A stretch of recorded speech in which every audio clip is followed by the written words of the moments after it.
About 40 years ago or so, I started my journey of faith. And it started by questioning the religion that I grew up in.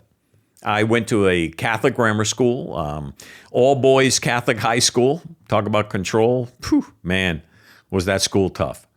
But, I was a little radical. I helped to change some of the ridiculous rules that they had. Like your hair, it couldn't touch, the collar of your shirt.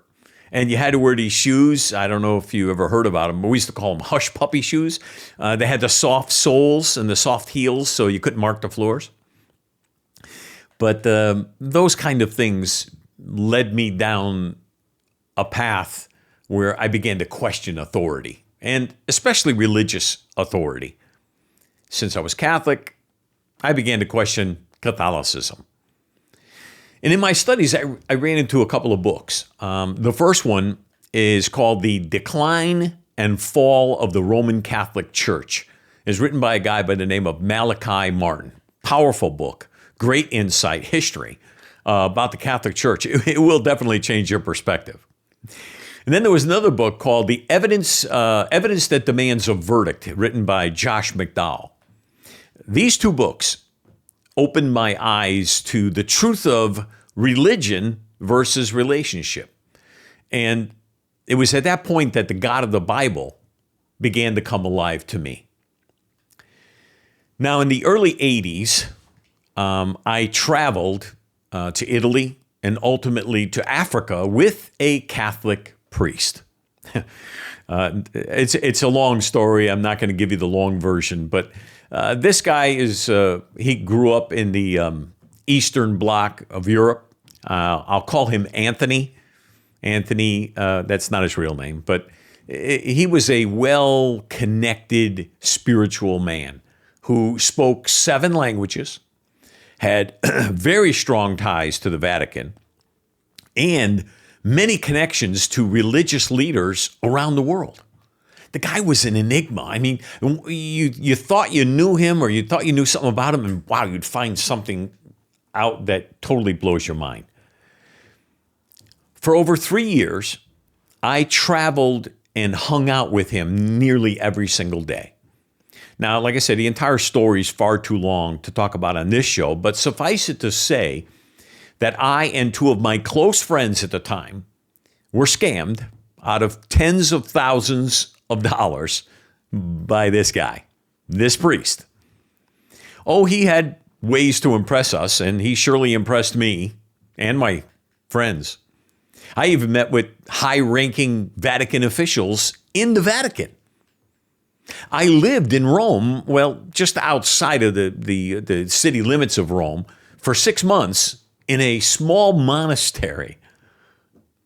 But this is just the beginning. And I said this to set the stage for a few things that I would experience in the coming months of traveling with this man.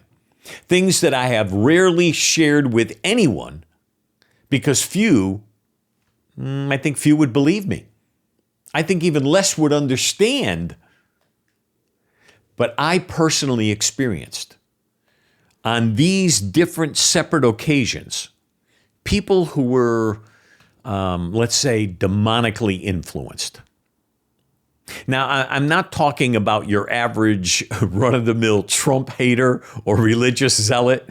Most of these types are simply emotionally compromised people who have a lack of ability to control their own feelings. They can't control their own emotions, and most of the time they can't even control their own actions. You may have some of them in your family. I know I do. We've all experienced these kind of people. And in all honesty, they sometimes make life even a little interesting. After all, if everyone were like me, I think life would be kind of boring. But if you've never encountered any type of supernatural experience, and I'm not talking about, like being kidnapped by aliens or anything crazy like that, okay? I'm talking about a truly real supernatural occurrence, something that is happening right before your own eyes, something that is normally impossible, something completely out of the ordinary. And listen, I am going to get back to Trump. That's where this is headed.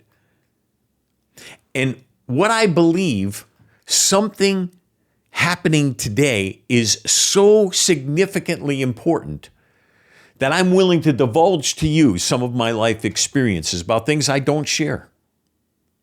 Here we go. On one occasion, I was present in a home with a family, father, mother, and a 7-year-old boy.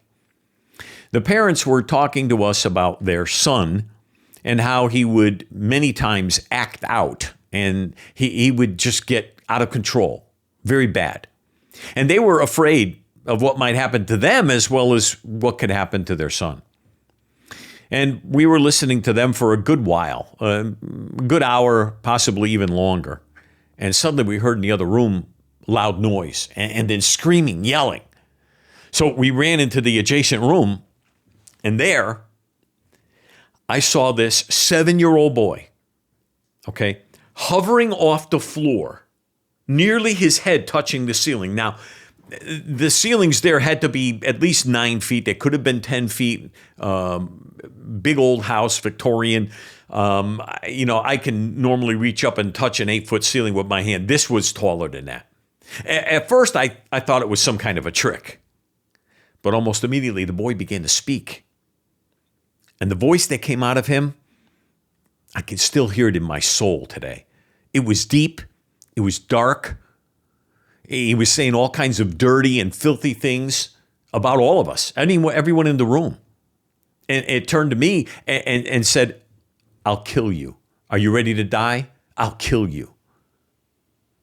And then it spoke in different languages. And I have to tell you, it was unnerving.